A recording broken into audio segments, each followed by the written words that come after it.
In your exhibition, Ebika By'Abakuchu mu Buganda, you created and imagined a queer and trans community, the Kuchu clan, and attached it to the Buganda kinship system. How is this important to your work? I would like you to throw more light on that. The genesis of my work, if you come, the revelation, I think the Bible has a genesis and then revelation, but I'm not yet in the revelation of creating art.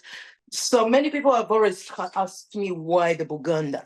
I originally come from Buganda, and people who are familiar with the Buganda clan system, I'm actually home. Don't mind my house is a little bit messed up. This is a certificate from Buganda, which shows, every person gets it. But the reason why I have the certificate of Buganda, because it has the 52 clans. When you look at the clan system in Buganda, it's the different animals, people who are familiar with that. And then that's the queen, and then that's the king. It's a question that brings you to why I create my work. How I actually ended up, instead of, looking at all the topics that I was looking at when I was still at university or after university around the LGBTI community at that time.